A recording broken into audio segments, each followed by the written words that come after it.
ഫ്ലൈറ്റിന് 6 മണിക്കൂറും 4 12.5 മണിക്കൂർ എന്ന് പറഞ്ഞാൽ ഭൂഗോളത്തിന്റെ അർദ്ധഭാഗം കടന്നു പോകും. ഈ കഴിഞ്ഞ ഡിസംബർ 1-ാം തീയതി ഞാൻ ചൈനയിലുണ്ട്. ഹോങ്കോങ്ങിൽ നിന്ന് അടുത്ത നഗരമായ ചൈനയുടെ നഗരമായ ഗോങ്സു ഒരു തുറമുഖമാണ്, വലിയൊരു ബിസിനസ് കേന്ദ്രമാണ്. അവിടെ ചെന്ന് നോക്കുമ്പോൾ അവിടെ ഒരു മഖ്ബറ, ഇബ്നു അബി വഖാസ് റളിയല്ലാഹു തആല അൻഹു എന്ന് എഴുതി വെച്ചിരിക്കുന്നു. താരീഖുണ്ട്, ചരിത്രമുണ്ട്. പ്രൗഢമായൊരു മഖ്ബറ ചൈനയിൽ മഖ്ബറ ഉണ്ടാവും നിങ്ങൾ ആരെങ്കിലും സങ്കല്പിക്കുമോ? മഖ്ബറ എന്ന് മാത്രമല്ല, അത് പരിപാലിക്കാൻ ആളുകൾ, അവിടെ സിയാറത്ത് വരാൻ ആളുകൾ, അതിനോടനുബന്ധിച്ച് പള്ളി, സ്ത്രീകളൊക്കെ സിയാറത്തിന് വന്നാൽ അവർക്ക് സൗകര്യങ്ങളുള്ള ബാത്റൂമും നിസ്കരിക്കാനുള്ള സൗകര്യങ്ങളെല്ലാം ഒരു വശത്ത്, ആഹാരം കഴിക്കാനുള്ള സൗകര്യം, ഇതൊക്കെ ഉള്ളത് ചൈനയിൽ. അന്വേഷിച്ച് ചെന്ന് നോക്കുമ്പോൾ മഹാനായ അഷ്റഫുൽ ഖൽഖ് സല്ലല്ലാഹു അലൈഹി വസല്ലമ തങ്ങളിൽ നിന്ന് ദീനിന്റെ വെളിച്ചം പകർന്ന, ആ ഹിദായത്തിന്റെ വെളിച്ചം നേടിയ ഒരു സഹാബിയുടെ മഖബറയാണ് എന്ന് അവിടുത്തെ ആളുകൾ പറഞ്ഞു. ആയിരിക്കാം, നമുക്ക് നിഷേധിക്കാനാവില്ല. കാരണം എന്തുകൊണ്ടെന്ന് വെച്ചാൽ അന്നത്തെ കാലഘട്ടത്തിൽ അന്ന് കപ്പലിലൂടെയാണല്ലോ ബിസിനസ് എടുക്കുന്നത്, ഫ്ലൈറ്റ് ഇല്ല. അപ്പോ യമനിലെ ഏഡൻ തുറമുഖത്ത് നിന്ന് പുറപ്പെട്ടാൽ നേരെ അറബിക്കടലിൽ കടന്നാൽ എത്തുന്നത് കേരളത്തിലാണ്, നമ്മൾ തീരത്ത്. അത് ഒരുപക്ഷെ പന്തലായിനി ആയിരിക്കും, അല്ലെങ്കിൽ കൊല്ലത്തായിരിക്കും, അല്ലെങ്കിൽ കൊടുങ്ങല്ലൂരായിരിക്കും. ഇവിടെ നിന്ന് കിഴക്കോട്ട് അവർക്ക് സഞ്ചരിക്കുന്ന റൂട്ടുണ്ടെന്ന്. കിഴക്കോട്ടുള്ള പാത നമ്മുടെ കന്യാകുമാരി ചുറ്റിയിട്ട് ശ്രീലങ്കന്റെ ഇടയിലൂടെ. അപ്പോ അവിടെ തുറമുഖണ്ട്, കൊളംബോയിൽ പോകും. അങ്ങനെ പോകാൻ കഴിയുള്ളൂ, നിരന്തരമായിട്ട് യാത്ര ചെയ്യാൻ കഴിയില്ലല്ലോ. 4-5 ദിവസം കാറ്റിന്റെ ഗതിക്കനുസരിച്ച് കപ്പലിൽ പോയ പിന്നെ എവിടെയെങ്കിലും വിശ്രമിക്കണ്ടേ. കൊളംബോയിൽ നിന്ന് പുറപ്പെട്ടാൽ പിന്നെ അത് അന്തമാൻ കടലിടുക്ക് കടന്നിട്ട് എത്തുന്നത് മലാക്കയിലാണ്. മലാക്ക ഇപ്പോഴത്തെ മലേഷ്യയുടെ പടിഞ്ഞാറൻ ഭാഗത്തുള്ള ഒരു തുറമുഖ പട്ടണമാണ് മലാക്ക. മലാക്ക സ്ട്രൈറ്റ് എന്നാണ് റൂട്ടിന് പറയുക. മലാക്കയിൽ നിന്ന് പോയാൽ പിന്നെ ജാവയിലാണ്, അതായത് ഇന്തോനേഷ്യയിലെ ഇപ്പോഴത്തെ ജക്കാർത്തക്ക് അടുത്തുള്ള സ്ഥലം, അതാണ് അന്നത്തെ തുറമുഖം. ജാവയിൽ നിന്ന് പോകുന്നത് പിന്നെ നേരെ ചൈനയിലേക്കാണ്, അന്നത്തെ കപ്പൽ റൂട്ടാണ്. അപ്പൊ റസൂലുള്ളാഹി സ്വല്ലല്ലാഹു അലൈഹി വസല്ലം തങ്ങളുടെ മുമ്പ് തന്നെ അറബികൾ നിരന്തരമായി ഈ റൂട്ടിലൂടെ കച്ചവട ആവശ്യാർത്ഥം കിഴക്കോട്ട് സഞ്ചരിച്ചു കൊണ്ടിരുന്നിട്ടുണ്ട്. അപ്പൊ അവർ ചെയ്തിരുന്നത് എന്താന്ന് വെച്ചാൽ കേരളത്തിൽ നിന്നും ശ്രീലങ്കയിൽ നിന്നും മലേഷ്യയിൽ നിന്നും ഇന്തോനേഷ്യയിൽ നിന്നും ചൈനയിൽ നിന്നുമൊക്കെ നാണ്യവിളകളും സുഗന്ധ വസ്തുക്കളൊക്കെ ഒരുപാട് അത്തരം ഉൽപ്പന്നങ്ങളുള്ളതാണ്.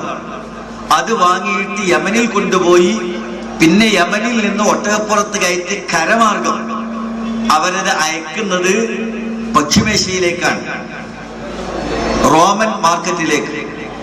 അപ്പൊ അന്നത്തെ അറബികളുടെ വൈദഗ്ധ്യം നിങ്ങൾ ആലോചിച്ച്, അവരത്ര പോയതകാരൊന്നുമല്ലല്ലോ. ശരിക്കു പറഞ്ഞാൽ കടലിലൂടെയുള്ള ഈ ബിസിനസിന്റെ വലിയൊരു ശൃംഖല യൂറോപ്യന്മാരൊന്നും അന്നില്ല. അവർക്കിത് അറിഞ്ഞുകൂടെ അങ്ങനെ കച്ചവടം ചെയ്യണമെന്നും.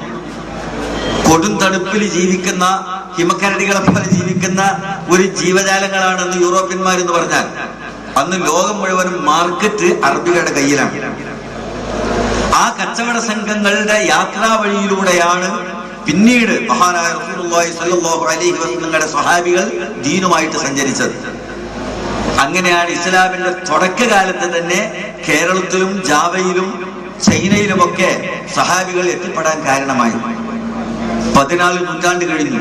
ഒരുപാട് സംഭവങ്ങൾ ഉണ്ടായി, ഒരുപാട് യുദ്ധങ്ങൾ ഉണ്ടായി, ലോകമഹായുദ്ധങ്ങൾ ഉണ്ടായി, ഒരുപാട് കുടിയേറ്റങ്ങൾ ഉണ്ടായി, ഒരുപാട് കോളനിവൽക്കരണങ്ങൾ ഉണ്ടായി, പിന്നെ അതിന്റെ നാശമുണ്ടായി. അതൊക്കെ ഉണ്ടായിട്ടും ഇസ്ലാമിക സമൂഹം എവിടെ ചെന്നാലും നിങ്ങൾക്ക് തെളിഞ്ഞു കാണാവുന്ന വിധം നിലനിൽക്കുന്നുണ്ട്. അതിന്റെ പിന്നിലുള്ളത് എവിടെ ചെന്നാലും നിങ്ങൾക്ക് ഈ മഖബറകൾ കാണാൻ പറ്റും എന്നതാണ്. അതായത് മഹാന്മാർ, അവരുടെ സ്വാധീനവും അവരുടെ അനുഗ്രഹവുമാണ് ലോകത്തെവിടെയും ഇസ്ലാമിന്റെ ഈ സംസ്കാരത്തെ നിലനിർത്തുന്നത്. ത്യാഗികളായ ആ സ്വഹാബികൾ ഒരൊറ്റ കാര്യമേ ആഗ്രഹിച്ചിട്ടുള്ളൂ. അതെന്താണെന്ന് വെച്ചാൽ അള്ളാഹു നമുക്ക് ഹിദായത്ത് തന്നിട്ടുണ്ട്, അതിൽ കാലുറപ്പിച്ച് നിൽക്കണം എന്ന് മാത്രം, വേറൊന്നും അവർ ആഗ്രഹിച്ചിട്ടില്ല. കച്ചവടമൊക്കെ അവർ ചെയ്യുന്നുണ്ടാകാം. ഹിജറയുടെ 6-ാമത്തെ വർഷം ഉംറയ്ക്ക് ഇഹ്റാം ചെയ്തുകൊണ്ട് മദീനയിലെ ദുൽഹുലൈഫയിൽ നിന്ന് പുറപ്പെട്ടതാണ്.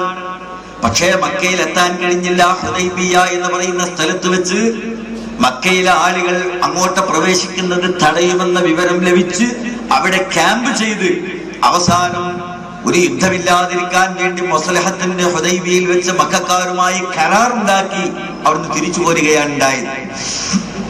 ആ കരാറിൽ പറഞ്ഞിരുന്നു അടുത്ത വർഷം വേണമെങ്കിൽ ഉംറയ്ക്ക് വരാം, പക്ഷെ വന്നാൽ 3 ദിവസം മാത്രമേ മക്കയിൽ നിൽക്കാൻ പാടുള്ളൂ. ആ ദിവസങ്ങൾ മക്കയിലുള്ള ആളുകൾ, അതായത് മുശ്രിക്കുകൾ, മക്ക റസൂലുള്ളാഹിക്ക് വേണ്ടി ഒഴിവാക്കി കൊടുക്കണം, അവർ മാറി നിൽക്കണം എന്നാണ് വ്യവസ്ഥ. അങ്ങനെയാണ് കരാർ. ആ കരാർ അടിസ്ഥാനത്തിൽ മഹാനായ അഷ്റഫുൽ ഖൽഖ് ഹിജ്റയുടെ 7ാമത്തെ കൊല്ലം ഉംറയ്ക്ക് പുറപ്പെടുമ്പോൾ ആ സംഘത്തിൽ മഹാനായ അബ്ദുല്ലാഹി ഇബ്നു റവാഹ റളിയല്ലാഹു അൻഹു ഉണ്ട്. അങ്ങനെ ഹറമിലേക്ക് ഇഹ്റാം ചെയ്തവര് ഹറമിലേക്ക് കടന്നു വന്ന് ആദ്യമായി ആവേശഭരിതരായ റസൂലുള്ളാഹിന്റെ കൂടെയുള്ള സഹാബികൾ പുന്നാര റസൂലിനെ മുന്നിൽ നിർത്തിക്കൊണ്ട് കഅബ തവാഫ് ചെയ്യുകയാണ്. കഅബയുടെ ചുറ്റുഭാഗത്തും ഇന്നത്തേതുപോലെ പ്രൗഢമായ കെട്ടിടങ്ങളും ഹോട്ടലുകളും ഒന്നും ഉണ്ടായിരുന്നില്ല. കുന്നുകളല്ലാതെ വിസ്ഫല ഭാഗത്ത് മാത്രമാണ് ഒരു താഴ്ന്ന പ്രദേശമുള്ളത്. ബാക്കി 3 ഭാഗവും പർവ്വതങ്ങളാണ്. ഒരു ഭാഗത്ത് ജബൽ അബി ഖുബൈസ് ആണ്, മറുഭാഗത്ത് ജബൽ കഅബയാണ്, അങ്ങേപ്പുറത്ത് ജബൽ ഖന്തവയാണ്, ഇങ്ങേപ്പുറത്ത് ജബൽ ഉമറാണ്. ഇങ്ങനെ നിറയെ കുന്നുകളും മലകളുമാണ്. ആ മലകളുടെയും കുന്നുകളുടെയും മുകളിൽ ആയിരക്കണക്കായ മുശ്രിക്കുകൾ കയറി ഇരിക്കുന്നുണ്ട്. റസൂലുള്ളാഹി വരുന്നതും തവാഫ് ചെയ്യുന്നതും ഇവർ എന്ത് പുതിയ ഉംറയാണ് ചെയ്യുന്നത് എന്നും കാണാൻ വേണ്ടി അവർ കൗതുകത്തോടെ നോക്കി നിൽക്കുന്നുണ്ട്. അവരെ ശ്രദ്ധിച്ചുകൊണ്ടിരിക്കെ തവാഫ് തുടങ്ങുമ്പോൾ മഹാനായ റസൂലുള്ളാഹി സ്വല്ലല്ലാഹു അലൈഹി വസല്ലം തങ്ങൾ പറഞ്ഞു, സ്വഹാബികളെ 7 പ്രാവശ്യമാണ് ചുറ്റേണ്ടത്, അതിൽ ആദ്യത്തെ 3 പ്രാവശ്യം നിങ്ങളൊന്ന് ഇളകി നടക്കണം എന്ന് പറഞ്ഞു. സാധാരണ ഇല്ലാത്തതാണത്. മുമ്പൊന്നും തവാഫിൽ ഉണ്ടായിരുന്നില്ല. ഒന്ന് ഇളകിയിട്ട് നടക്കാൻ, അതായത് സാധാരണ പോലെ നടന്നാലും തവാഫ് ശരിയാകുമെങ്കിലും ഈ 3 ചുറ്റ് നിങ്ങളൊന്ന് ശരിക്ക് ഇളകിയിട്ട്, നമ്മൾ സാധാരണ മാർച്ച് ഫാസ്റ്റില്ലേ അതുപോലെ ഒന്ന് ഉഷാറായിട്ട് ഇങ്ങനെ നടക്കണം എന്ന് പറഞ്ഞു. ഇതോട് കേട്ടതോടുകൂടി സഹാബികൾക്ക് അമിതമായ ആവേശമായി. ഹബീബായ റസൂല് മുന്നിൽ നിൽക്കുന്നു, അവിടുന്ന് ദിക്റുകൾ ചൊല്ലിക്കൊണ്ടിരിക്കുന്നു. ഓരോ മഖാമിലെത്തുമ്പോഴും അവിടത്തേക്കുള്ള ദിക്റ് ചൊല്ലുന്നു. കഅബയുടെ വാതിലിന്റെ നേരെ എത്തുമ്പോൾ അതിന്റെ ദിക്റ്, ഹിജർ ഇസ്മായിലിന്റെ അരികിൽ എത്തുമ്പോൾ അതിന്റെ ദിക്റ്, റുക്നുൽ യമാനിയിൽ എത്തുമ്പോൾ അതിന്റെ ദിക്റ്, അതിങ്ങനെ ചൊല്ലിക്കൊണ്ട് അല്ലാഹുവിന്റെ ഹബീബായ റസൂല് മുന്നിൽ നടക്കുകയാണ്. അപ്പോഴാണ് പുറകിൽ നിന്ന് മഹാനായ അബ്ദുല്ലാഹി ഇബ്നു റവാഹയുടെ ശബ്ദം, യാ റബ്ബി ലൗലാ അൻത മഹ്തദൈനാ വലാ തസദ്ദഖനാ വലാ സല്ലൈനാ വഅൻസിലൻ സകീനതൻ അലൈനാ വസബ്ബിതിൽ അഖ്ദാമ ഇല്ലാ ഖൈനാ ഇല്ലാ ഖൈനാ. യാ റബ്ബി, ഞങ്ങളുടെ തമ്പുരാനെ, ലൗലാ അൻത മഹ്തദൈനാ, നീ ഞങ്ങൾക്ക് ഹിദായത്ത് തന്നിട്ടില്ലായിരുന്നുവെങ്കിൽ 14ാം രാവ് പോലെ തിളങ്ങുന്ന മുഖവുമായി മുന്നിൽ നടക്കുന്ന സ്നേഹനിധിയായ ഹബീബായ റസൂലിനെ അയച്ചു തന്നുകൊണ്ട് ഞങ്ങൾക്ക് നീ വെളിച്ചം തന്നിട്ടില്ലായിരുന്നുവെങ്കിൽ മഹ്തദൈനാ, ഞങ്ങൾ ഒരിക്കലും ഹിദായത്തിലാകുമായിരുന്നില്ലല്ലോ തമ്പുരാനെ. വലാ തസദ്ദഖനാ വലാ സല്ലൈനാ, ഞങ്ങൾ സദഖ ചെയ്യുമായിരുന്നില്ല, ഞങ്ങൾ നിസ്കരിക്കുമായിരുന്നില്ല. ഇന്ന് ഞങ്ങൾ ഭാഗ്യവാന്മാരാണ്. എന്തുകൊണ്ടെന്നാൽ ഇന്ന് ഞങ്ങൾ സദഖ ചെയ്യുന്നുണ്ട്, ഇന്ന് ഞങ്ങൾ നിസ്കരിക്കുന്നുണ്ട്. എന്തുകൊണ്ടെന്നാൽ ഞങ്ങൾക്ക് നീ ഹിദായത്തിന്റെ പ്രഭാപൂരിതമായൊരു പ്രകാശത്തെ, ഒരു വിളക്കിനെ ഞങ്ങൾക്ക് തന്നിരിക്കുകയാണ്. ഞങ്ങൾക്ക് നീ സന്മാർഗം തന്നിരിക്കുകയാണല്ലോ തമ്പുരാനെ. മഹാനായ അബ്ദുല്ലാഹി ഇബ്നു റവാഹ എന്തിനാണ് പറഞ്ഞത് നിങ്ങൾ ഓർക്കണം. കരാറിന്റെ മറ്റവരോടൊന്നും പറയാൻ പാടില്ല. അവരിങ്ങനെ നോക്കിയിരിക്കുകയാണ്. അപ്പോൾ അവരോട് നേർക്ക് നേരെ പറയാൻ പറ്റൂലല്ലോ. പക്ഷെ അബ്ദുല്ലാഹി ഇബ്നു റവാഹ പറഞ്ഞതിന് കാര്യം മറ്റുള്ളവർക്കൊക്കെ മനസ്സിലാവും. ഞങ്ങൾ ഭാഗ്യവാന്മാരാണെന്ന് പറഞ്ഞാൽ ആ നോക്കിക്കുന്ന ആളുകൾ ഭാഗ്യം കെട്ടവരാണ്. ഈ ഹിദായത്ത് ലഭിക്കാത്ത ഭാഗ്യഹീനരാണ് അവർ. അവർ നിസ്കരിക്കുന്നില്ല, അവര് സദഖ ചെയ്യുന്നില്ലല്ലോ. ആണോ? റസൂലുള്ളാഹിന്റെ സഹാബികൾക്ക് ദരിദ്രരായ പാവങ്ങൾക്ക് ആഹാരം കൊടുക്കാൻ പറഞ്ഞിട്ട് അവരെന്താ പറഞ്ഞത്? അത് മുഹമ്മദിന്റെ പടച്ചോൻ കൊടുത്തോളൂ എന്നല്ലേ അവർ പറഞ്ഞത്. സദഖ ചെയ്തില്ലല്ലോ അവര്. അപ്പൊ അവർ ഉദാരന്മാരല്ല, കഠിന ഹൃദയന്മാരാണ്, ഭാഗ്യം കെട്ടവരാണ്. പക്ഷെ അവരോട് നേർക്ക് നേരെ പറയാൻ കരാർ അടിസ്ഥാനത്തിൽ പറ്റൂല. അതുകൊണ്ട് അവരെ ബോധ്യപ്പെടുത്താൻ അബ്ദുല്ലാഹി ഇബ്നു റവാഹ പറഞ്ഞു, ഞങ്ങൾ ഭാഗ്യവാന്മാരാണ്. എന്തുകൊണ്ടെന്നാൽ ഞങ്ങളുടെ ജീവിതത്തിലെ ഏറ്റവും വലിയ ഭാഗ്യം ഞങ്ങൾക്ക് ഹിദായത്ത് ലഭിച്ചു എന്നതാണ്. അല്ലാഹു തആല ഞങ്ങൾക്കൊരു ഹിദായത്തിന്റെ വിളക്ക് ഞങ്ങൾക്ക് ഇറക്കി തന്നു എന്നതാണ്. സിറാജും മുനീർ, പ്രകാശിക്കുന്ന വെളിച്ചം ഞങ്ങൾക്ക് ലഭിച്ചു എന്നതാണ്. അതിൽ അതെങ്ങാനും ഞങ്ങൾ സ്വീകരിച്ചിട്ടില്ലെങ്കിൽ ഞങ്ങളുടെ അവസ്ഥ എന്തായിരിക്കും? നിങ്ങൾ അന്ധകാരത്തിലായി പോയില്ലേ? ഞങ്ങൾ നിസ്കരിക്കുവോ? ഞങ്ങൾ സദഖ ചെയ്യോ? എന്തെങ്കിലും ഞങ്ങൾ ചെയ്യുമായിരുന്നോ? എന്നിട്ട് മഹാനായ അബ്ദുല്ലാഹി ഇബ്നു റവാഹ പറഞ്ഞു, രണ്ടാമത്തെ വരി, അതിനാൽ പടച്ചവനെ നിന്നോട് ഞങ്ങൾക്ക് ചോദിക്കാനുള്ളത് وأنزلا سكينة علينا وثبت الأقدام إن لاقينا وأنزلا سكينة علينا ഞങ്ങൾക്ക് നീ ശാന്തിയും സമാധാനവും ഇറക്കിത്തരണം തമ്പുരാനെ. ഞങ്ങൾക്ക് അതാണ് ചോദിക്കാനുള്ളത്, സമാധാനമാണ്, വേറൊന്നും ഞങ്ങൾക്ക് ആവശ്യമില്ല. നിങ്ങൾ ഓർക്കണം, അവർക്കന്ന് ചോദിക്കാൻ എമ്പാടും വിഷയങ്ങളില്ലാത്തത് കൊണ്ടല്ല. ആ ചോദിക്കുന്ന മഖാം ഈ ദുനിയാവിൽ വിശ്വാസികളായ നമുക്ക് അല്ലാഹു തആലയോട് കരമുയർത്തിയാൽ ഉത്തരം കിട്ടുമെന്ന് ഉറപ്പുള്ള ഒന്നാമത്തെ സ്ഥാനമാണ് കഅബ ശരീഫിന്റെ വാതിൽപ്പടിയുടെ മുന്നിൽ നിൽക്കുന്ന ആ സ്ഥാനം, അല്ലേ? അത് കഴിച്ചിട്ടല്ലേ ബാക്കി സ്ഥലങ്ങളൊക്കെ ഉള്ളൂ. ദുനിയാവില് അള്ളാഹിനോട് കൈ ഉയർത്തിയാൽ ഉത്തരം കിട്ടുന്നു ഉറപ്പുള്ള സ്ഥലങ്ങൾ കുറെ ഉണ്ട്. പക്ഷെ അതിൽ നമ്പർ 1 ഒന്നാം സ്ഥാനങ്ങൾ ഏതാ പറയാ? ഹറമില്, മസ്ജിദുൽ ഹറാമില്, കഅബ ശരീഫിന്റെ വാതിലിന് മുന്നിലല്ലേ? അവിടെ നമ്മളൊക്കെ എത്തിപ്പെട്ടാൽ നമുക്ക് എന്തെല്ലാം കാര്യങ്ങൾ ഇവിടെ ചോദിക്കാനുണ്ട് അള്ളാഹിനോട്, അല്ലേ? നമ്മളൊക്കെ ദുആ കേട്ടാൽ തന്നെ മനസ്സിലാവും, നമുക്കൊരു 1000 വിഷയങ്ങളുണ്ട്, പറഞ്ഞാൽ തീരാത്ത വിഷയങ്ങളുണ്ട്. പക്ഷേ നിങ്ങൾ ഓർക്കണം, അന്ന് മദീനയിൽ അബ്ദുല്ലാഹി ഇബ്നു റവാഹയും അബ്ദുല്ലാഹി ഇബ്നു മസ്ഊദും ബിലാൽ ഇബ്നു റവാഹ ഒക്കെ അന്ന് മദീനയിൽ ജീവിക്കുന്നത് കൊടും തണുപ്പുള്ള മദീനയിൽ. സഹാബി അബൂ ഹുറൈറ പറഞ്ഞിട്ടുണ്ട്, ഞങ്ങൾക്ക് മദീന പള്ളിയിൽ ഇപ്പൊ ഈ ഡിസംബർ മാസം മദീനത്തെ തണുപ്പ് എന്ന് പറഞ്ഞാൽ 4, 3 ഒക്കെ ഡിഗ്രിയാണ്. ചിലപ്പോൾ അതിട്ട് താന്നിട്ട് മൈനസിലേക്ക് പോകും. ആ അസഹ്യമായ തണുപ്പിൽ ഞങ്ങൾക്ക് 2 വസ്ത്രങ്ങൾ ഉണ്ടായിരുന്നില്ല എന്ന് അബൂ ഹുറൈറ റളിയല്ലാഹു അൻഹു പറഞ്ഞു. ഒന്നുകിൽ ഒരു പുതപ്പുള്ളവന് തുണി ഉണ്ടാവില്ല, അല്ലെങ്കിൽ ഒരു തുണി, പക്ഷെ തുണിയുള്ളവർക്ക് പുതപ്പില്ല. അതായിരുന്നു ഞങ്ങളുടെ അവസ്ഥ. നമ്മൾക്കത് സങ്കല്പിക്കാൻ കഴിയാത്ത തണുപ്പില്. മദീനത്തെ 3 ഡിഗ്രി തണുപ്പൊന്നല്ല, ഇവിടെ ഇപ്പോഴും ഒരു 18, 20, 25 ഡിഗ്രിയാണ് ഇപ്പൊ ഇവിടുത്തെ അവസ്ഥ. എന്നിട്ട് തന്നെ രാവിലെ നമ്മൾക്ക് സുബഹിക്ക് പള്ളിയിൽ പോകാൻ സാധിക്കുന്നുണ്ടോ? കുപ്പായും കുപ്പിയൊക്കെ ഇട്ടിട്ടല്ലേ പള്ളിയിൽ പോകുന്നത് തണുത്തിട്ട്. നമുക്കിത് താങ്ങാനാകുന്നില്ല. ആ മദീനയിലെ കൊടുന്തണുപ്പിൽ വസ്ത്രം പോലും ഇല്ലാതെ ജീവിക്കുന്ന ആളുകൾ, അവരുടെ യഥാർത്ഥ അവസ്ഥ നിങ്ങൾക്ക് മനസ്സിലാകാൻ ഞാനൊരു കഥ പറഞ്ഞു തരാം. മഹാനായ ഇമാം അബൂ ഹുറൈറ റളിയല്ലാഹു തആല തങ്ങൾ പറയുകയാണ്, ഒരു ദിവസം വിശപ്പിന്റെ കാഠിന്യം കൊണ്ട് ഒരു രക്ഷയുമില്ലാഞ്ഞിട്ട് ഞാൻ മദീന പള്ളിയുടെ മുറ്റത്ത് കിടക്കുകയാണ്.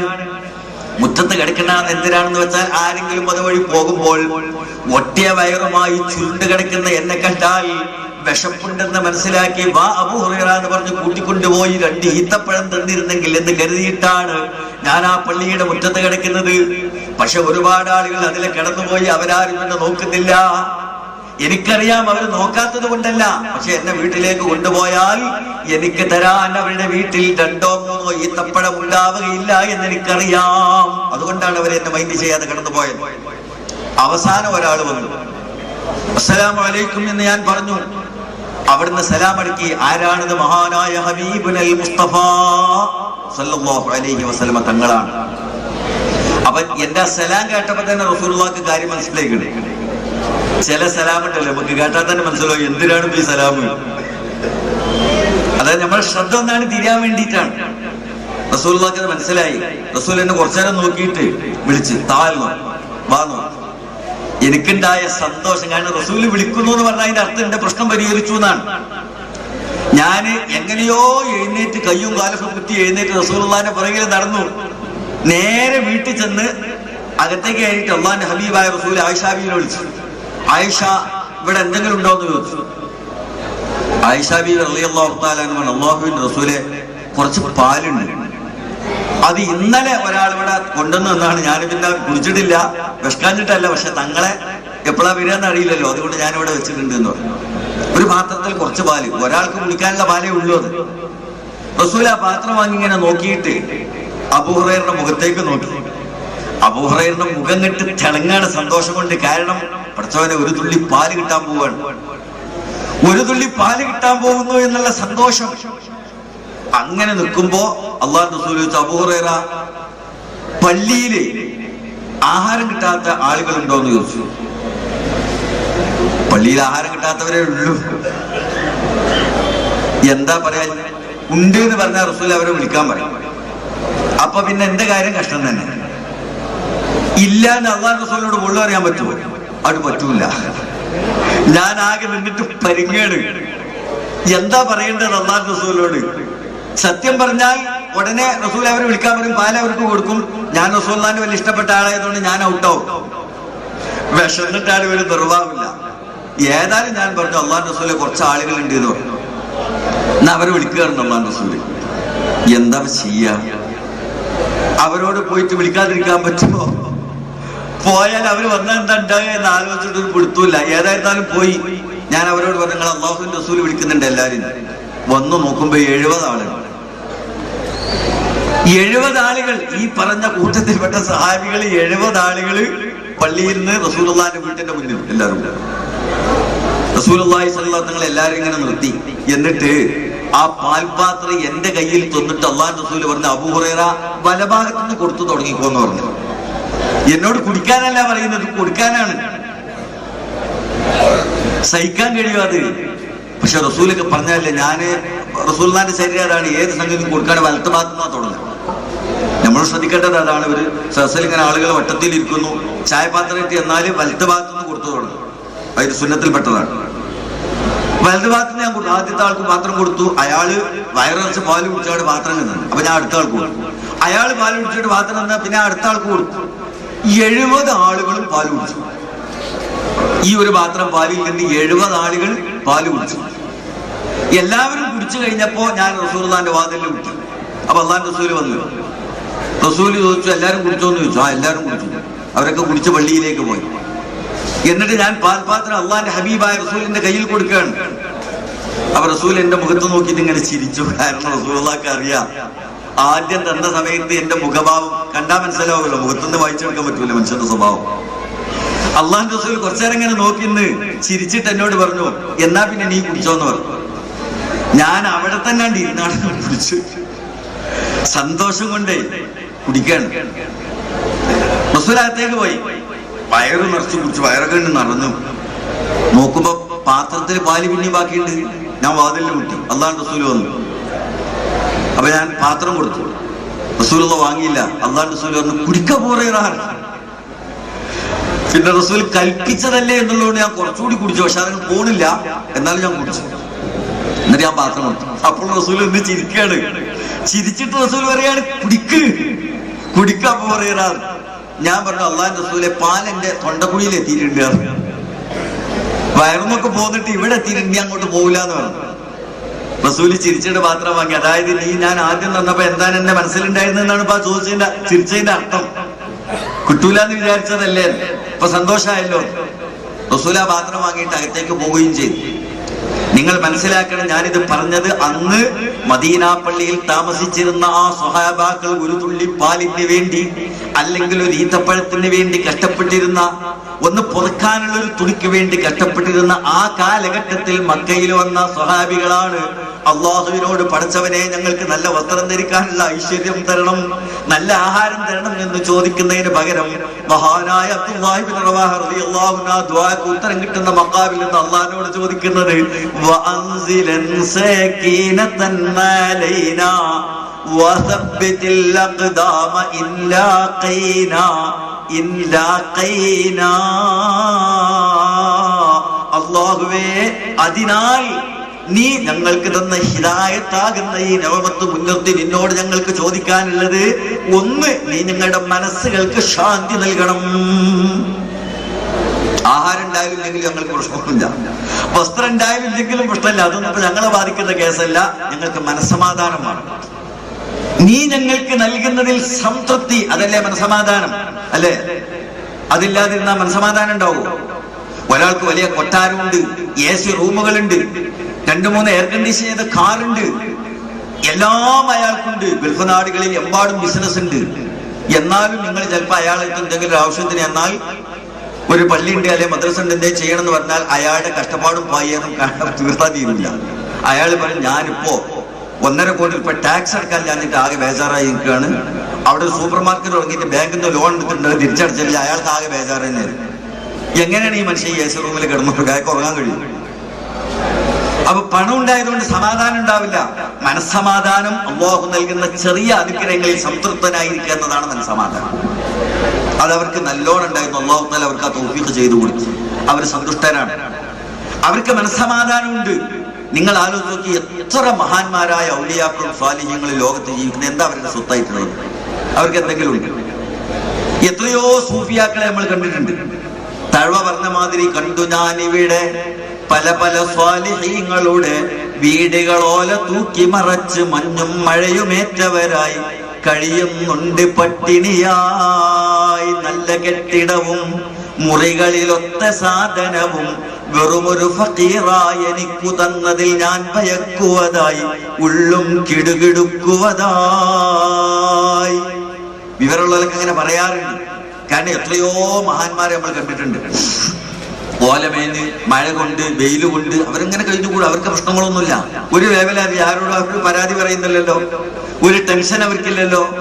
അവർക്ക് എന്തെങ്കിലും നാളത്തെ ആഹാരത്തെ കുറിച്ച് അവർ ബേജാറാകാറില്ല, നാളത്തെ ജോലിയെ കുറിച്ച് അവർ ബേജാറാകാറില്ല, നാളെ പെരുന്നാളിന് ധരിക്കേണ്ട വസ്ത്രത്തെ കുറിച്ച് അവർ ചിന്തിക്കാറില്ല. ഒന്നുമില്ല, അവരെങ്ങനെ കഴിഞ്ഞുകൂടി പോവുകയാണ്.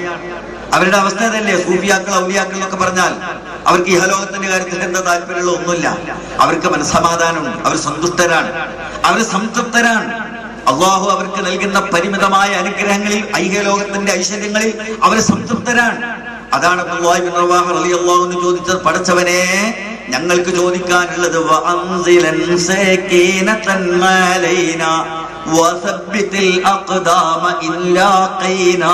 ശത്രുക്കളെ കണ്ടുമുട്ടേണ്ടി വന്നാൽ ഞങ്ങളുടെ കാൽപാദങ്ങളെ നീ ഉറപ്പിച്ചു നിർത്തണം തമ്പുരാനെ.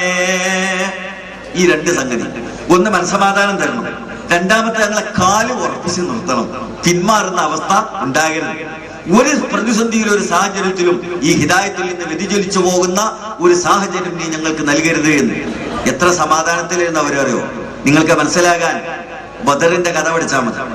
മഹാനായ അലി ഇബ്നു അബീ ത്വാലിബ് റളിയല്ലാഹു തആല ഞങ്ങൾ പറഞ്ഞിട്ടുണ്ട്, ബദറില് 10,000-1000-ത്തിനടുത്ത് 900-ന്റെ 1000-ന്റെ ഇടയിലുള്ള ആളുകൾ, ശത്രുക്കള്, മക്കയിൽ നിന്ന് മുശ്രിക്കീങ്ങൾ വന്നിട്ടുണ്ട്.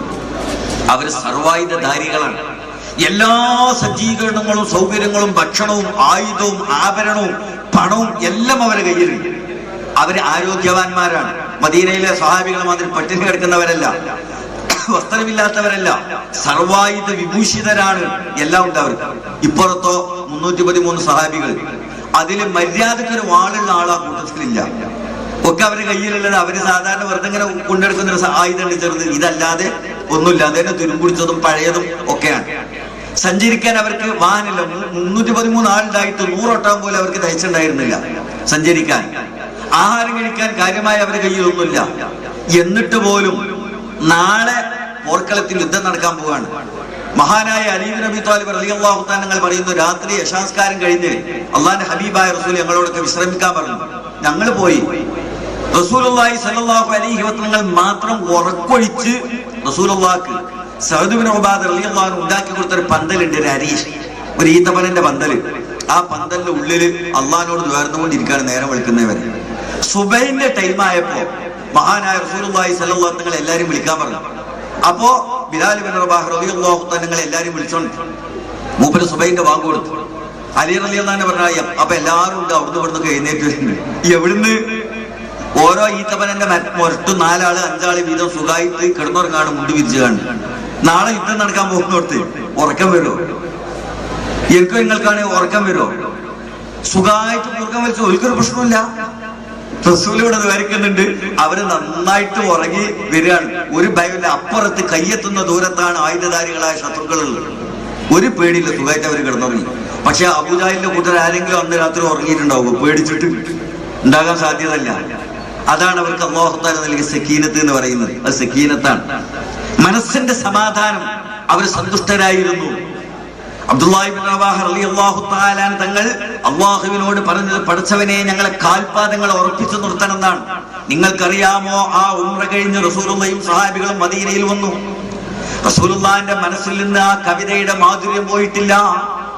റസൂല് സാധാരണ പാട്ട് പാടുന്ന ആളൊന്നല്ല, പക്ഷെ എന്നാലും അള്ളാഹിന്റെ ഹബീബായ റസൂല് വല്ലപ്പോഴും സഹാബികളെ കാണുമ്പോൾ ആ കവിത ആവർത്തിക്കും. സഹാബികളെ നിങ്ങൾക്ക് ഓർമ്മയില്ലേ അബ്ദുല്ലാഹി ഇബ്നു റവാഹന്റെ കവിത എന്ന് പറഞ്ഞിട്ട് റസൂൽ അത് ചൊല്ലിക്കൊടുക്കും. പിറ്റേ വർഷം ഹിജ്റയുടെ 8ാമത്തെ കൊല്ലമാണ് മൂത്തത്തിലേക്ക്, അതായത് ഷാമിലേക്ക് റസൂലുള്ള സൈന്യത്തെ അയക്കുന്നത്. അവിടെ റോമൻ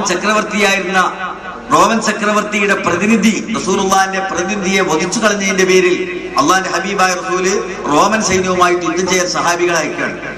റോം അന്ന് ലോകത്തെ ഏറ്റവും വലിയ ശക്തിയാണ്. റസൂലുള്ള അയക്കുന്നത് 3000 ആളുകളാണ്. 3000 ആളുകൾ. അതിന്റെ നേതൃത്വം ഏൽപ്പിച്ചു കൊടുക്കുന്നത് മഹാനായ സെയ്ദ് ഇബ്നു ഹാരിസ റളിയല്ലാഹു തആല തങ്ങളെ. അള്ളാഹു റസൂൽ പറഞ്ഞു, സെയ്ദേ നീ പതാക വഹിക്കണം. എന്നിട്ട് സഹാബികളോട് പറഞ്ഞു, സെയ്ദ് ഷഹീദായാൽ ജഅഫർ ഇബ്നു അബീ ത്വാലിബ് ഇത് ഏറ്റെടുക്കേണ്ടി വരും.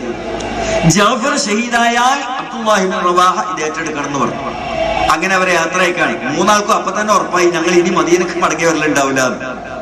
ആ വാക്കിന് വളരെ വ്യക്തമായ സൂചനയല്ലേ ഇവരൊക്കെ ഷഹീദാകാനാ പോകുന്നത്. അത് അറിഞ്ഞുകൊണ്ട് തന്നെ അവർ പോകുന്നത്. അവർക്ക് ഭാര്യമാരും മക്കളും ഇല്ലാത്തത് കൊണ്ടല്ല. ഇവർക്കൊക്കെ ഭാര്യമാരും മക്കളൊക്കെ അല്ലേ.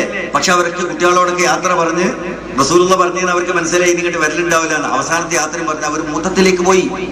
ആവേശഭരിതരായിട്ട് മദീനയിൽ നിന്ന് 3 ആഴ്ച ഒട്ടകപ്പുറത്ത് സഞ്ചരിച്ചാലാണ് മൂത്തത്തിലെത്തുന്നത്. അങ്ങനെ ഈ പറഞ്ഞ സ്ഥലത്ത് ഷാമിൽ, മൂത്തത്ത് എന്ന് പറഞ്ഞാൽ ഇപ്പൊ ജോർഡാനിലാണ്. ജോർഡാന്റെ തലസ്ഥാനമായ അമ്മാനിൽ നിന്ന് 175 കിലോമീറ്റർ യാത്ര ചെയ്താൽ മൂത്തത്ത് യുദ്ധക്കളത്തിലെത്തും. ആ മൂത്തത്തിൽ ചെന്നു. റോമക്കാർ 1,00,000 ആളുകളാണ്. അവരുമായിട്ട് 3000 ആളുകൾ യുദ്ധം ചെയ്തു. അങ്ങനെ ആദ്യം മഹാനായ സെയ്ദ് ഇബ്നു ഹാരിസ റളിയല്ലാഹു തആല തങ്ങൾ ഷഹീദായി. ബഹുമാനപ്പെട്ട ജഅഫർ തയ്യാർ റളിയല്ലാഹു തആല തങ്ങൾ ആ പോരാട്ടം ഏറ്റെടുത്തു. അധികം വൈകാതെ ബഹുമാനപ്പെട്ട ജഅഫർ റളിയല്ലാഹു തആല തങ്ങൾ ഷഹീദായി. ആരാണ് ഈ ജഅഫർ എന്ന് നിങ്ങൾ മനസ്സിലാക്കണം. റസൂലുള്ളാഹിന്റെ അനുജനാണ്. അതായത് അബൂ ത്വാലിബിന്റെ മകനാണ് ജഅഫർ. അലി ഇബ്നു അബീ ത്വാലിബ് റളിയല്ലാഹു തആല തങ്ങളുടെ നേരെ സഹോദരനാണ്. ജഅഫർ ഇബ്നു അബീ ത്വാലിബ്, അലി ഇബ്നു അബീ ത്വാലിബ്, അഖീൽ ഇബ്നു അബീ ത്വാലിബ് ഇവരൊക്കെ ജ്യേഷ്ഠാനുജന്മാരാണ്.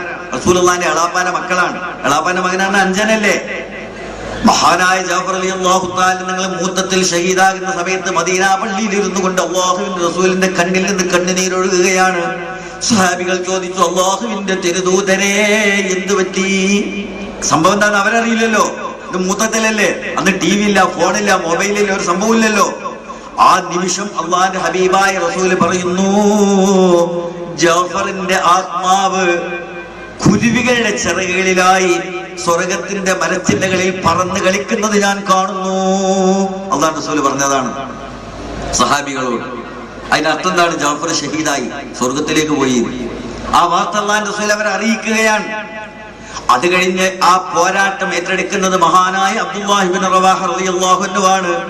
ഒരുപാട് സ്വഹാബികൾ പോർക്കളത്തിൽ ഷഹീദായി പോയിട്ടുണ്ട്. മഹാനവറുകൾ ചിന്തിച്ചു പോയി, പടച്ചവനെ, ലോകത്തെ വമ്പൻ ശക്തിയായ റോമിന്റെ 1,00,000 പടയാളികളോട് ഈ തുച്ഛം അനുയായികളെ വെച്ചിട്ട് ഇനി മുന്നോട്ട് നീങ്ങണമോ? അതല്ല, തൽക്കാലം പിന്മാറിയിട്ട് അല്ലാഹുവിന്റെ റസൂലിനോട് സഹായ സൈന്യത്തെ അയക്കാൻ പറഞ്ഞ് 2ാമത് ഒരു യുദ്ധത്തിന് വേണ്ടി ഒരുങ്ങണമോ? എന്താണ് ചെയ്യേണ്ടത് എന്ന് ഒരു നിമിഷം മൂപ്പരികൾ മാറി നിങ്ങളുടെ ആലോചിച്ചു. ഏതാനും ഒരു നിമിഷമേ ഉള്ളൂ. പക്ഷെ അപ്പോഴേക്ക് അബ്ദുല്ലാഹി ഇബ്നു റവാഹയുടെ മനസ്സ്, ഖൽബുണ്ടല്ലോ, ആ ആത്മാവ് മൂപ്പരുടെ ശരീരത്തോട് പറഞ്ഞു. ആത്മാവ് ശരീരത്തിനോട് പറഞ്ഞത് മനോഹരമായൊരു കവിതയായി ആ പോർക്കളത്തിന്റെ മധ്യത്തിൽ നിൽക്കുന്ന സഹാബികളുടെ കാതുകളിൽ ഒഴുകിയെത്തി. എന്താണ് മൂപ്പര് പറഞ്ഞത് അറിയോ? യാ നഫ്സു ഇല്ലം തുഖ്തലി തമൂതി വഫീ ഹിമാമിൽ മൗതി ഖസ്സലിതി ഫമാ തമന്നൈതി ഫഖദ് ഉഅ്തിതി ഇൻ തഫ്അലി ഫിഅലഹു മാ ഹുദീതി.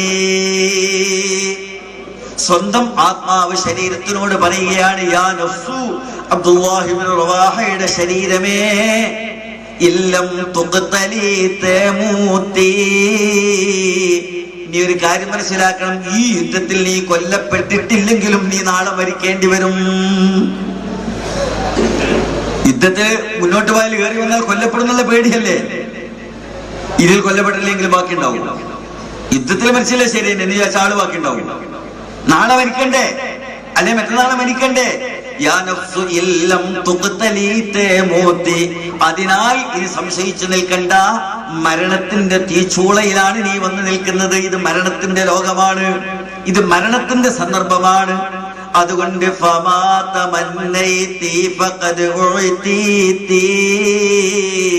എന്റെ ശരീരമേ, ഇക്കാലം അത്രയും റസൂലുള്ളാഹിന്റെ നീ കൂടെ നീ ആഗ്രഹിച്ചു പോയ കൊതിച്ചു പോയ രക്തസാക്ഷിത്വം ഇതാ നിന്റെ കൺമുമ്പിൽ വന്നു നിൽക്കുന്നു. മുൻഗാമികളായ രണ്ടുപേര് സെയ്ദ് ഇബ്നു ഹാരിസത്തും ജഅഫർ ഇബ്നു അബീ ത്വാലിബും ചെയ്തതുപോലെ പോരാടി പോർക്കളത്തിൽ ഷഹീദായാൽ നിന്റെ ഹിദായത്ത് പൂർണ്ണമാകും. പിന്നെ ഉപരി സംശയം നേരെ മുന്നോട്ടോട്ട് പോകാണ് സ്വഹാബികൾ. ധീരമായ പോരാട്ടത്തിൽ മഹാനായ അബ്ദുല്ലാഹി ഇബ്നു റവാഹ റളിയല്ലാഹു തആല തങ്ങൾ ഷഹീദായി പോയി. ഇക്കഴിഞ്ഞ ഷവ്വാലിൽ, റമദാൻ കഴിഞ്ഞ പിറ്റേന്ന് ഞങ്ങൾ ജോർഡാനിൽ പോയിരുന്നു. ജോർഡാനിൽ അമ്മാനിൽ നിന്ന് അകലെ മൂത്തത്തിൽ മഹാനായ അബ്ദുല്ലാഹി ഇബ്നു റവാഹ റളിയല്ലാഹു അൻഹു ഖബർ സിയാറത്ത്. ഗംഭീരമായ ഖബറാണ്. ജോർഡാൻ ഗവൺമെന്റ് വലിയ പ്രൗഢമായ കുബ്ബയോടെ എത്രയോ കിലോമീറ്ററുകൾക്ക് അപ്പുറത്ത് നിന്ന് കാണാൻ പറ്റുന്ന ഗംഭീരമായ പ്രൗഢമായ കുംഭഗോപുരങ്ങളോടെ മഹാനായ അബ്ദുല്ലാഹി ഇബ്നു റവാഹ റളിയല്ലാഹു അൻഹുവിന്റെ മഖബറ മനോഹരമായി പരിപാലിച്ചു വെച്ചിട്ടുണ്ട്. ആ ഖബറിന്റെ ഉള്ളിലുള്ള ഖബർ ഏതാണ്ട് ഒരാളുടെ ഉയരണ്ട്, മാർബിൾ കൊണ്ട് ഉണ്ടാക്കിയതാണ്. അതിന്റെ ഖിബലയുടെ ഭാഗത്ത് അബ്ദുല്ലാഹി ഇബ്നു റവാഹ റളിയല്ലാഹു തആല തങ്ങൾ ഉംറയുടെ സമയത്ത് ഹറമിൽ നിന്ന് ചൊല്ലിയ കവിത എഴുതി കൊത്തിവെച്ചിട്ടുണ്ട് മാർബിൾ.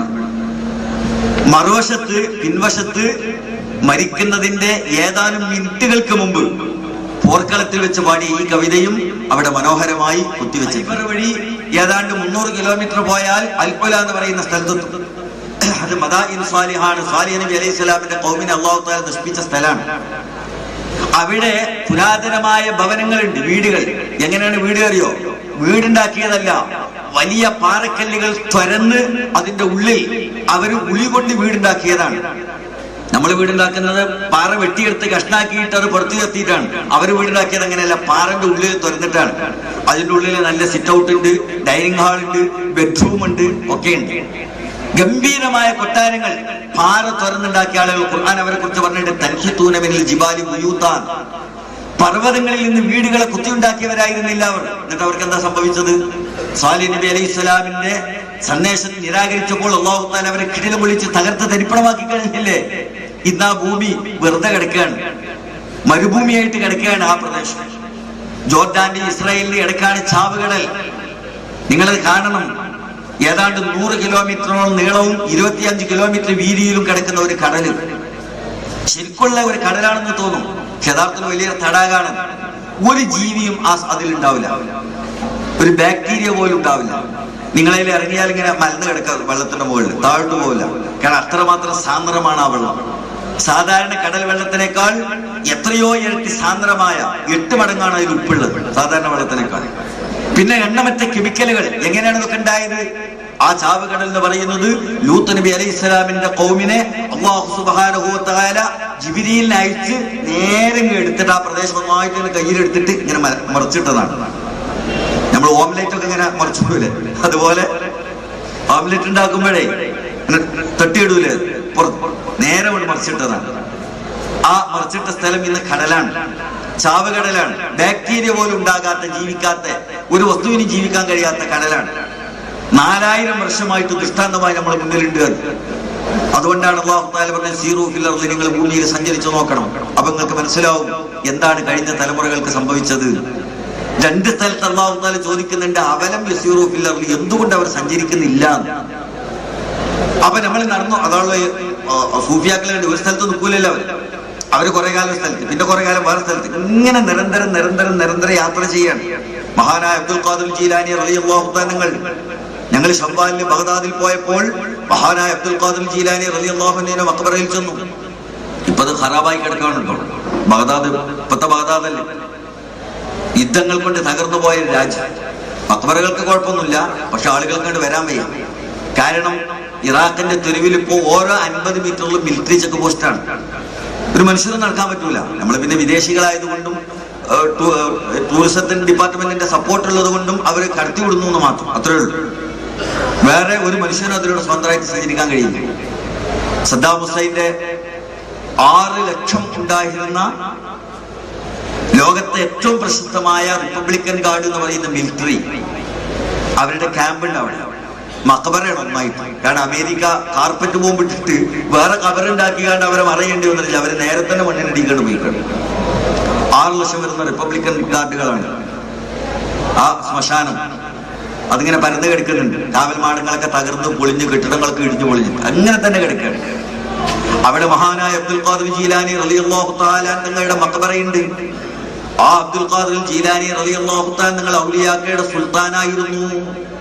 96 വയസ്സ് വരെ ജീവിച്ച മഹാനായിരുന്നു. പക്ഷേ നിങ്ങൾ ഓർക്കണം, 23 വർഷക്കാലം ഭ്രാന്തനെ പോലെ അലഞ്ഞു തിരിഞ്ഞ് നടന്ന മഹാനാണ് അബ്ദുൽ ഖാദിർ ജീലാനി റളിയല്ലാഹു തആല അൻഹു. ചെറുപ്പകാലത്ത് ഇപ്പോൾ ഇറാനിലുള്ള കൈലാനിൽ നിന്ന് ഉമ്മ 18ാമത്തെ വയസ്സിൽ കിതാബ് ഓതാൻ വേണ്ടി ബഗ്ദാദിലേക്ക് പറഞ്ഞയച്ചതാണ്. അന്ന് ബഗ്ദാദിൽ മഹാനായ ഇമാം ഗസാലി റളിയല്ലാഹു തആല തങ്ങൾ നിസാമിയ കോളേജിന്റെ മേധാവിയായി തിളങ്ങുന്ന കാലഘട്ടമാണ്. ലോകത്തുള്ള വിജ്ഞാനദായികൾ മുഴുവനും ബഗ്ദാദിലേക്ക് ഒഴുകി വരുന്ന കാലഘട്ടമാണ്. പക്ഷേ അബ്ദുൽ ഖാദിർ ജീലാനി റളിയല്ലാഹു തആല തങ്ങൾ ബഗ്ദാദിലെത്തുമ്പോൾ, 18കാരനായ കുട്ടി ബഗ്ദാദിലെത്തുമ്പോൾ, മഹാനായ ഇമാം ഗസാലി റളിയല്ലാഹു തആല തങ്ങൾ ബഗ്ദാദ് മടുത്തിട്ട് അവിടെ നിന്ന് മുങ്ങിയിട്ടുണ്ടായിരുന്നു. ഒന്നാർക്കും അറിഞ്ഞൂടാ ഗസാലി ഇമാം എവിടെയാണ്. ഒരു നാട് വിട്ടു അങ്ങനെ മുമ്പ് അലയാൻ പോയി. ജനങ്ങളുടെ ഇടയിൽ അധികം അവർക്ക് താമസിക്കാൻ കഴിയില്ല. അബ്ദുൽ ഖാദിർ ജീലാനി റളിയല്ലാഹു തങ്ങൾ പിന്നെ നിസാമിയ കോളേജിൽ ചേർന്നു. മറ്റു ഗുരുനാഥന്മാരുടെ കയ്യിൽ നിന്ന് പഠിച്ചു വളർന്ന് വലുതായി നല്ല ഒരു പണ്ഡിതനായി. പിന്നെ അവിടെ തന്റെ ഗുരുനാഥനായിരുന്ന ഉസ്താദിന്റെ ബാബുൽ ഹജ്ജിലുള്ള മദ്രസയുടെ ഉത്തരവാദിത്വം ഏറ്റെടുത്തു. പിന്നെ അവിടുത്തെ മുദരിസായി, പ്രധാന അധ്യാപകനായി.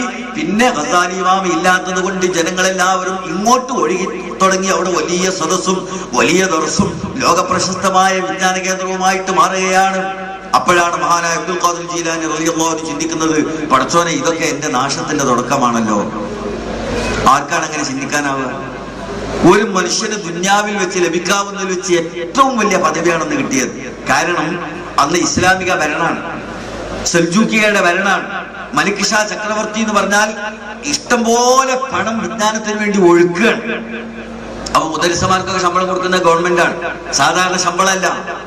ഒരു ഉന്നതമായ, അതായത് മിനിസ്റ്റർമാരുടെ, മന്ത്രിമാരുടെ പദവിയുള്ളതിനേക്കാൾ വലിയ ശമ്പളം, ഇഷ്ടംപോലെ ആഹാരം. അത്ര പദവിയിലുള്ള ആയിരക്കണക്കിന് ശിഷ്യന്മാരുള്ള ഒരാൾ പറഞ്ഞാൽ ആഹാരത്തിന് ബുദ്ധിമുട്ടുണ്ടാവും. ആഹാരത്തിന് വേണ്ടി ഇളകേണ്ടി വരുമോ? ഇരിക്കുന്ന സ്ഥലത്തേക്ക് കൊണ്ടുവന്ന് കൊടുക്കൂലേ? കൈ കഴിയാനുള്ള വെള്ളം വിട്ട് കൊണ്ടുവന്ന് കൊടുക്കൂലേ? എഴുന്നേൽക്കുമ്പോൾ ചെരുപ്പെടുക്കാൻ ആളുണ്ടാവില്ലേ? കുപ്പായിട്ട് കൊടുക്കാൻ ആളുണ്ടാവില്ലേ? വസ്ത്രത്തിന് ക്ഷാമുണ്ടോ? ഭക്ഷണത്തിന് ക്ഷാമുണ്ടോ? എന്തെങ്കിലും ഉണ്ടോ? ആ പദവിയിലുള്ള ഒരാളെ സംബന്ധിച്ചിടത്തോളം ദുന്യാവിലെ ഏറ്റവും സുഖ സൗകര്യം അനുഭവിക്കൂല അയാള്.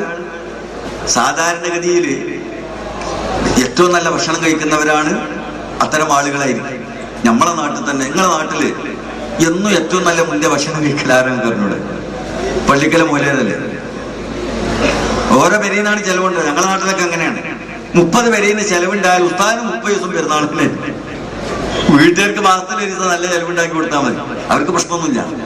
എല്ലാ പെരക്കാരും ഉസ്താദിന്റെ ചെലവാണെന്ന് പറഞ്ഞിട്ട് രാവിലെ തന്നെ മാർക്കറ്റിൽ പോയി നല്ല മീനോ ഇറച്ചോ തലച്ചോ വാങ്ങിക്കൊണ്ടു അല്ലേ? ഉസ്താദിന്റെ ഏറ്റവും നല്ല ഭക്ഷണം കഴിക്കാം. ഞങ്ങളുടെ നാട്ടിൽ പണ്ടൊരു ആശാരി, അന്ന് ഈ ആശാരിമാരൊക്കെ വീട്ടിലൊന്ന് പണിയെടുക്കുന്ന കാലമാണ്, കമ്പനിയൊന്നും ഇല്ല. ഒരു പെരപ്പണി ഉണ്ടെങ്കിൽ ഒരു പരി പോയി അവിടെ 15 ദിവസത്തെ പണി കോപ്പുകളും പൊട്ടിയൊക്കെ ഉണ്ടാക്കാനുണ്ടാവും. അത് ഓടിട്ട് കൊടുത്തിട്ടേ പോരുള്ളൂ. പിന്നെ അടുത്ത പരി പോകും. അപ്പൊ ഒരു ആശാരി പറഞ്ഞു, അടുത്ത ഒരു ജന്മം ഉണ്ടാകുകയാണെങ്കിൽ മുസ്ലിയാരാപ്പിളായിട്ട് ജനിച്ചാൽ മതിയായിരുന്നു. ആശാരി 15 ദിവസം ഒരു പരിയിൽ പഴുത്ത ഒരു ദിവസം നല്ല ചോറും കൂട്ടാനൊക്കെ ഉണ്ടാവും. ആ പെരക്കാരോട് ഇന്നിപ്പോ എന്താ ആപ്പിളെ പുതിയ ചോറും കൂട്ടാൻ, അത് ഇന്ന് ഉസ്താദിന്റെ ചെലവാണെന്ന് പറഞ്ഞു. അപ്പൊ ആശാരിക്ക് മനസ്സിലായി ഉസ്താദിനിപ്പോ തിരക്കടില്ലല്ലോ. അപ്പുറത്തെ വരി ഞാൻ അവിടെ വേണം, അവര് ഒരു ദിവസം നല്ല ചോറും കൂട്ടാണ്ടോ, അന്നെന്താണ് ഉസ്താദിന്റെ ചെലവാണ്. അപ്പൊ ആശാരിക്ക് മനസ്സിലായി ഉസ്താദിനിപ്പോ എന്നും ഇങ്ങനെയുള്ള പാളികൾ ആഹാരം കൊടുക്കാറ്. അടുത്തൊരു ജന്മം ഉണ്ടാകട്ടെ, മോലെ മുസ്ലിയാരാപ്പിളായിട്ട് ജനിച്ചാൽ മതിയത്. അത്രയും നല്ല ഭക്ഷണം കഴിക്കുന്നു.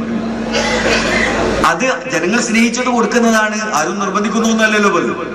ആരും അടിച്ചേൽപ്പിക്കുന്നതല്ല, അത് ആളുകളുടെ മനസ്സിലെ സ്നേഹമാണ്. അപ്പൊ നിങ്ങൾ ആലോചിച്ച് നോക്കുക, അബ്ദുൽ ഖാദിർ ജീലാനിക്കൊക്കെ അന്ന് കിട്ടിയിട്ടുണ്ടാകുന്ന ആഹാരങ്ങൾ, മൂപ്പർക്ക് കിട്ടിയ ബഹുമാനം എത്രയായിരിക്കും. പക്ഷേ ബുദ്ധിമാനായ അബ്ദുൽ ഖാദിർ ജീലാനി റളിയല്ലാഹു തആല നിങ്ങൾ ചിന്തിച്ചത്, പഠിച്ചോനെ ഇതൊക്കെ നല്ലതിനല്ല എന്നെ ചതിക്കുന്നത്. ദുന്യാവ് എങ്ങനെയാണ്, അതിന്റെ സമൃദ്ധി ആവശ്യത്തിലേറെ വന്നാൽ അത് നമ്മളെ വഞ്ചിച്ചു കളയും. അതുകൊണ്ട് വേണ്ടാൻ തീരുമാനിച്ചു. ഇതൊന്നും വേണ്ടാൻ തീരുമാനിച്ചു. ഒരു ദിവസം രാത്രി ആരും കാണാതെ ഇറങ്ങി പോവാണ്. പിറ്റേന്ന് മുത്താലിങ്ങളൊന്നും ഉസ്താദിനെ കാണാനില്ല, എവിടെ നോക്കിയിട്ടൊരു വൃത്തമില്ല, കാണാനില്ല.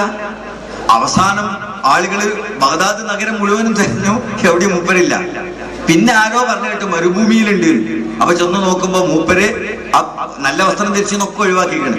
ഒരു നല്ല രോമത്തിന്റെ, അതായത് മുള്ളന്റെ ഒരു കരിമ്പടം പോലത്തെ സാധനം കൊണ്ട് ഒരു ജുബ്ബ അടിച്ചിട്ട്, കന്തൂറ ഇട്ടിട്ട് ചെരുപ്പില്ല, തൊപ്പില്ല, ഒരു സാധനമില്ല, അങ്ങനെ നടക്കുന്നുണ്ട്. ടൈഗ്രീസ് നദിന്റെ തീരത്തു കൂടെ മരുഭൂമി കൂടെ അങ്ങനെ നടന്നു പോകണം. ആളുകളൊക്കെ ഒരു ഭയങ്കര ശബ്ദം ഉണ്ട്, ആളുകളൊക്കെ പേടിച്ച് ഓടിപ്പോയി. അപ്പൊ ആളുകൾ വന്നാണ്ട് പിന്നെ ജനങ്ങൾ എങ്ങനെയാണ്, ജനങ്ങൾ പറഞ്ഞ അബ്ദുൽ ഖാദറിന് ഭ്രാന്താണ്. ആളുകൾ പിന്നെ അങ്ങനെ വിളിച്ച അബ്ദുൽ ഖാദർ മജ്നൂൻ. അതുവരെ ഷെയ്ഖ് അബ്ദുൽ ഖാദർ ആയിരുന്ന ആള് പിന്നെ അബ്ദുൽ ഖാദർ മജ്നൂനായി, ഭ്രാന്തനായ അബ്ദുൽ ഖാദർ. മുമ്പ് അങ്ങനെ തന്നെയാണ്, ഇടയ്ക്ക് ഭയങ്കര ശബ്ദം ഉണ്ടാവും.